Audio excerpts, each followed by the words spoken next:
Good morning. आज हम पढ़ने जा रहे हैं कक्षा 9वीं का पाठ नंबर 2 जंगल। ये हमारी आज की लेखिका है चित्रा मुदगल जी। परिचय। जन्म 10 सितंबर 1943 चेन्नई तमिलनाडु। हमारी लेखिका का जन्म हुआ है 10 सितंबर 1943 को। परिचय। चित्रा मुदगल जी के लेखन में वर्तमान समाज में रीतती हुई मानवीय संवेदनाओं, नए जमाने की गतिशीलता और उसमें जिंदगी की मजबूरियों का चित्रण बड़ी ही गहराई से हुआ है। माना जाता है चित्रा मुदगल जी जो भी लिखती हैं उसमें इंसान की जो भावनाएं होती हैं, आज के ज़माने में क्या क्या बदलाव हो रहा है, क्या इंसान की ज़िंदगी की मजबूरियां हैं, इन सभी का चित्रण हमें देखने को मिलता है। गद्य संबंधी आज हम पाठ में पढ़ेंगे संवादात्मक कहानी। किसी विशेष घटना की रोचक ढंग से संवाद रूप में प्रस्तुति संवादात्मक कहानी कहलाती है। प्रस्तुत कहानी में मुदगल ने खरगोश के माध्यम से बाल मानस की अनुभूतियों, अनुभूति का अर्थ होता है फीलिंग्स, प्राणियों के साथ व्यवहार, उनके संरक्षण का मतलब होती है रक्षा, एवं प्राणी मात्र के प्रति दया भाव को दर्शाया है। यानी आज हम पाठ में पढ़ेंगे कि बच्चे के दिमाग में क्या क्या फीलिंग्स आती है, प्राणियों के साथ हमें कैसा व्यवहार करना चाहिए और कैसे हमें प्राणियों के साथ एक दया भाव रखना चाहिए। इस पाठ के द्वारा हमें सीख मिलेगी। ये हमारा पहला पैराग्राफ है। रीडर अणिमा जोशी के मोबाइल पर फोन था। मानवी दीदी की बहू तविशा का। रीडर का अर्थ होता है सह आचार्य, यानी कि असिस्टेंट टीचर्स भी जिसे हम बोलते हैं। कह रही थी आंटी बहुत जरूरी काम है, अम्मा से बात करवा दे। अणिमा दीदी ने असमर्थता का मतलब होता है मजबूरी जताई। मानवी दीदी कक्षा ले रही है, कक्षा लेना मतलब क्लास में है, पढ़ा रही है। बाहर आते ही वह संदेश उन्हें दे देंगी। वैसे क्या हुआ है, घर में सब कुशल मंगल तो है? ये देखिए, मान के चलेंगे ये है हमारी अणिमा जोशी। इन्हीं के मोबाइल पे फोन आया। किसका फोन आया? तो तविशा का फोन आया। ये तविशा किसकी बहू है? तो ये मानवी की बहू है। तो माना जाता है रीडर अणिमा जोशी यानी कि ये और जो ये मानवी दी हैं, ये एक साथ किसी कॉलेज में पढ़ाती हैं। मानवी जी क्लास में बच्चों को पढ़ा रही थी और ये जो हमारी अणिमा जोशी ये फ्री बैठी हुई थी। इन्हीं के मोबाइल पर तविशा यानी कि मानवी दी की जो बहू है उनका फोन आता है। अब वो कहती है माँ हमारी अणिमा जोशी जी से कि आंटी अम्मा से बात करवा दीजिए, बहुत जरूरी काम है। ये मानवी दी है जिन्होंने साड़ी पहन रखी है। परेशानी का कारण बताने की बजाय तविशा ने उनसे पुनः आग्रह किया। आग्रह का मतलब होता है निवेदन और पुनः मतलब दोबारा। तो दोबारा उन्होंने रिक्वेस्ट किया, आंटी अम्मा से बात हो जाए तो।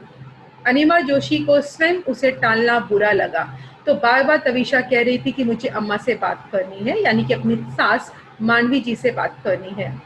अब यहाँ पे बोला गया है कि अणिमा जोशी को उसे टालना अच्छा नहीं लग रहा था। फिर से उन्होंने कहा, उचित नहीं लगेगा तविशा, अनुशासन भंग होगा। अनुशासन का मतलब होता है रूल्स रेगुलेशन और भंग मतलब खराब। तो मानवी जी को बार बार बुलाने के लिए तविशा कह रही थी, लेकिन अणिमा जोशी कहती है कि जो रूल्स रेगुलेशन कॉलेज का बना हुआ है वो खराब हो जाएगा अगर मैं जाकर उन्हें डिस्टर्ब करती हूँ। मुझे बताओ तविशा, मुझे बताने में झिझक कैसी है? तो अणिमा जोशी ये बार बार तविशा को पूछती है कि ऐसा क्या कारण है, मुझे बताओ, मैं तुम्हारी मदद करती हूँ। लेकिन तविशा नहीं बता रही थी। नहीं आंटी, ऐसी बात नहीं। तविशा का स्वर भगा सा आया। स्वर भगा सा आने का मतलब होता है आवाज रोने जैसी होना। तविशा ने बताया, घर में 2 जुड़वा खरगोश के बच्चे पाल रखे हैं उन्होंने। ये उन्होंने वर्ड मानवी जी के लिए यूज किया गया है। सोनू मोनू, उसमें से सोनू अब नहीं रहा। मान के चलेंगे ये सोनू है और ये मोनू है। तो तविशा क्या बताती है अणिमा जोशी को कि जो मेरी सास ने 2 खरगोश के बच्चे सोनू और मोनू पाल रखे हैं, उनमें से ये जो सोनू है अब इस दुनिया में नहीं रहा। और ये कहकर वो उसका जो गला है रोने जैसा हो जाता है। 10:30 के करीब काम वाली कमला घर में झाड़ू पोछा करने आई। कमला नौकरानी का नाम है। 10:30 बजे आई थी। जो बैठक गुहारते हुए, बैठक मतलब हॉल, और बुहारना मतलब साफ करना। उसकी नजर सोनू पर पड़ी। जगाने के लिए उसने सोनू को हिलाया। उसके जगाने की सोनू पर कोई प्रतिक्रिया नहीं हुई। प्रतिक्रिया का अर्थ होता है असर। वह बुदबुदाई। बुदबुदाई मतलब बड़बड़ाना। कैसे घोड़े बेचकर सो रहा है शैतान। ये काम वाली कमला है। उसकी टांग पकड़कर उसे सोफे के नीचे से बाहर घसीट लिया। जो सोनू मर गया था, ये देखिए कहाँ मरा था, तो सोफे के नीचे। तो ये जो काम वाली हमारी कमला है, जब वो हॉल में झाड़ू लगा रही थी तो ये सोफे के अंदर उसे किसकी डेड बॉडी दिखती है? उसे सोनू की डेड बॉडी दिखती है, लेकिन वो समझ नहीं पाती। उसे लगता है कि मानो वो सोफे के नीचे टांग फैलाकर सो रहा है। उसने उसे हिलाया भी, आवाज भी दिया, और अंत में वो उसकी टांग पकड़कर उसे बाहर खींचती है। जैसे ही बाहर खींचा, सोनू की कोई हरकत नहीं हुई, यानी सोनू ने कोई हरकत नहीं किया। अब वो डर जाती है। कमला ने चीख कर तविशा को पुकारा, छोटी बीजी। छोटी बीजी मतलब छोटी मालकिन। तविशा अचेत सोनू को देख घबरा गई। अचेत का अर्थ होता है बेहोश या जिसमें जान ना हो। गोदी में उठाया तो उसकी रेशम सी देह, देह का मतलब शरीर होता है, हाथों में टूटी कोम्पल सी झूम गई। कोम्पल का मतलब होता है पेड़ों पर आई नई पत्तियां। उसकी समझ में नहीं आ रहा था कि वह क्या करे। ये देखिए, कमला आवाज देती है, तविशा भी आती है। दोनों ही सोनू को उस हालत में देखकर डर जाते हैं। फिर बताया है कि जैसे तविशा ने उसे गोद में उठाया तो क्या हुआ। तो ये देखिए, यहाँ पे मैंने एक पौधा दिखाया हुआ है। अब पौधे में ये जो छोटी सी पत्ती आ रही है, इसी को हम कोम्पल कहते हैं। कहते हैं जब नई पत्तियां छोटी छोटी जो आती हैं पेड़ पर, उसे हम जैसे हाथ लगाते हैं वैसे ही बिना ताकत लगाए यूं ही वो टूटकर हमारे हाथों में आ जाती हैं। वहीं दूसरी तरफ जो पत्तियां पुरानी होती हैं और बड़ी और मजबूत होती हैं, उन्हें प्रेस करना पड़ता है, तब जाके वो टूटती हैं। और दूसरा ये देखिए, अगर कोई इंसान जिंदा है और कोई उसे गोद में उठाता है, तो जैसे ये लड़के ने इस लड़की को उठा लिया है, तो लड़की ने खुद के प्रोटेक्शन के लिए क्या किया है, लड़के के गले में अपनी बाहों को डालकर कसकर पकड़ रखा है। अगर लड़का बाय मिस्टेक उसे छोड़ता है तो नीचे नहीं गिरेगी, क्योंकि उसने उसको पकड़ रखा है। वहीं दूसरी तरफ मैंने यहाँ दिखाया है, ये देखिए, ये होती है अपनी लाश, यानी कि ये जिंदा है लड़की क्योंकि उसने गले में पकड़ा है, और ये लाश है क्योंकि ये जो हाथ है लाश का वो जमीन की तरफ पड़ा हुआ है। तो ठीक इसी तरह यही हुआ कि जैसे तविशा ने सोनू को गोद में लिया, सोनू का जो शरीर था मानो वो पूरी तरह से झूल गया धरती पर। उसकी समझ में नहीं आया कि अब वह क्या करे। ये देखकर वो और डर जाती है। आसपास जानवरों का कोई डॉक्टर है नहीं। उसकी समझ में उसने बच्चों के डॉक्टर को घर बुलाकर सोनू को दिखाया। डॉक्टर ने देखते ही कह दिया, प्राण नहीं है अब सोनू में। तो तविशा को नहीं पता था कोई जानवर के डॉक्टर के बारे में, तो उसने जो बच्चों के डॉक्टर होते हैं उनको बुला लिया और बुलाकर क्या कहा कि भाई देखो क्या हुआ है। तो डॉक्टर ने सोनू को देखते ही कह दिया कि अब उसमें प्राण नहीं है, अर्थात वो मर चुका है। आंटी, आप अम्मा को जल्दी से घर भेज दें। घंटे भर में प्ले स्कूल से पीयूष घर आ जाएगा। ये पीयूष तविशा का छोटा बेटा है जो प्ले स्कूल में पढ़ता है, यानी हार्डली वो 3-4 साल का ही होगा। तो वो इसीलिए अम्मा को बार बार फोन लगा रही थी क्योंकि पीयूष बहुत छोटा है और सोनू उसके बहुत करीब था। शायद वो सोनू को इस अवस्था में ना देख पाए, डर जाए, इसीलिए वो चाहती थी कि उसकी जो सास है जल्दी से घर आ जाए। ये देखिए, मान के चलेंगे ये हमारा पीयूष है। मांडवी दी घर पहुंची। सोफों के बीच के खाली पड़े फर्श पर सोनू निश्चित पड़ा हुआ था। निश्चित का अर्थ होता है बेहोश या जिसमें जान ना हो। पीयूष उसी के निकट गुमसुम बैठा था।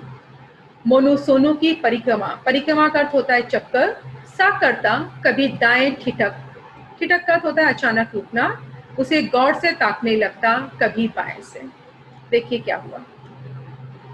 कहा जाता है कि जब मानवी दी घर पहुंची, यानी कि ये है हमारी मानवी दी, जब वो घर पहुंचती है तो वो क्या देखती है कि सोफों के पास जो खाली फर्श था, यानी यहाँ पे जो जमीन है फर्श, वहीं कहीं सोनू की लाश पड़ी हुई थी। सोनू के लाश के सामने जो पीयूष था वो बैठा आंसू बहा रहा था, और सोनू के आसपास ही मोनू था।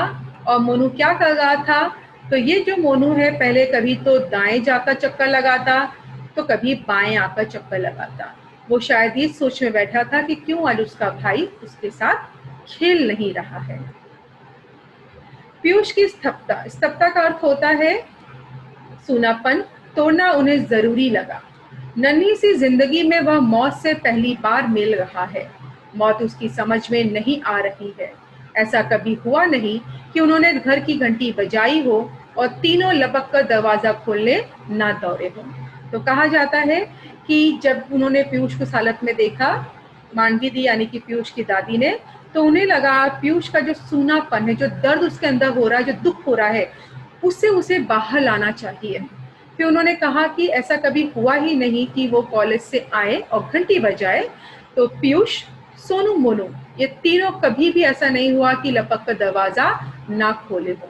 तो तीनों ही दौड़ते थे दरवाजा खोलने के लिए।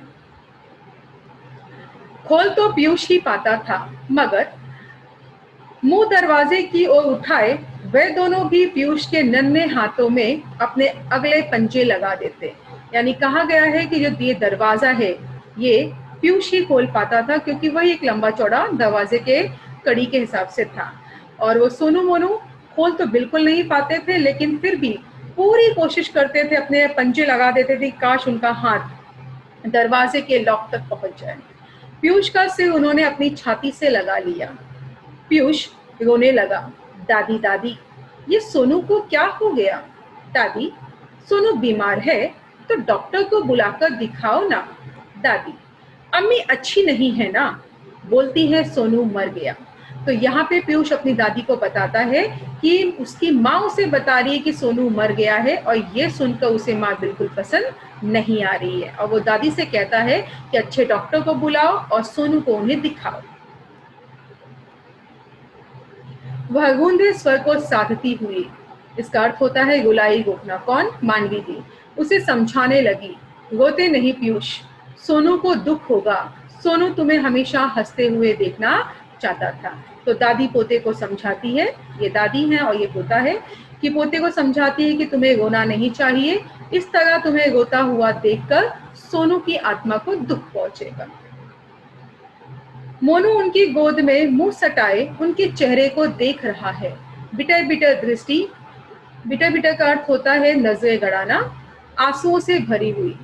जानवर भी रोते हैं पहली बार, उन्होंने किसी जानवर को रोते देखा था। तो मानवी जी ने पहली बार किसी जानवर यानी कि मोनू को रोते देखा। उन्होंने मोनू को भी अपनी गोद में ले लिया।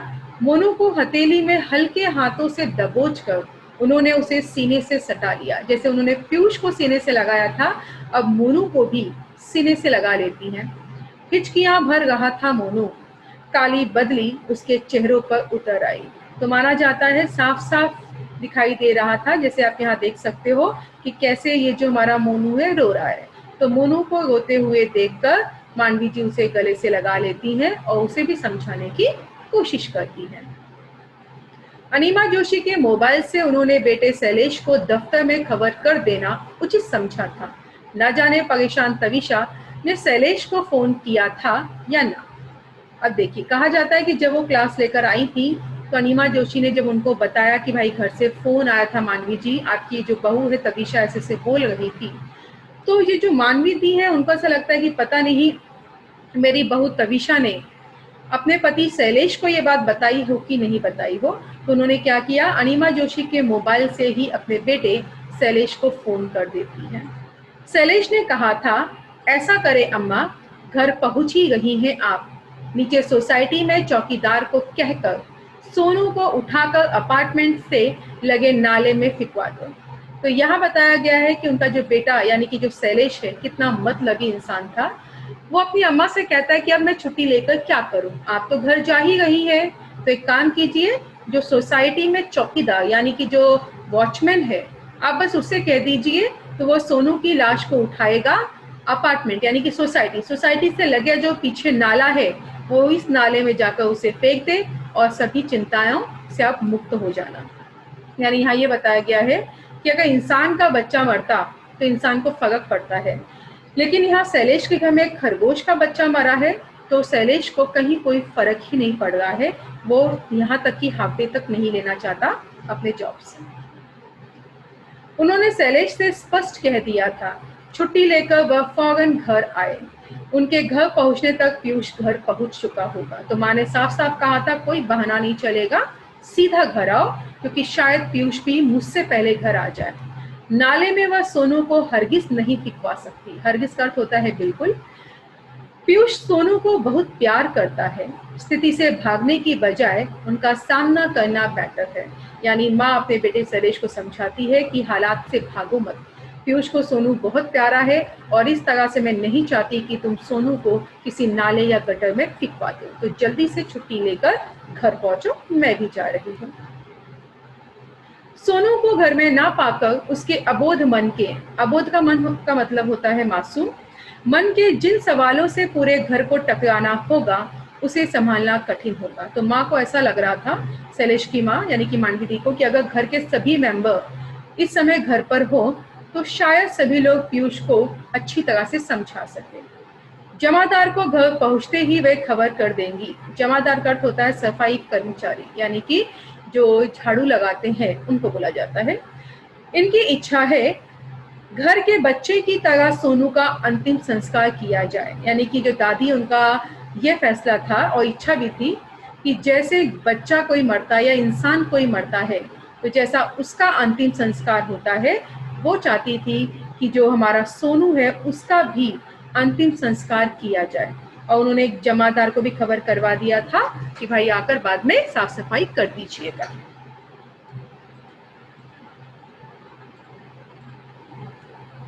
उन्होंने पीयूष को समझा दिया था।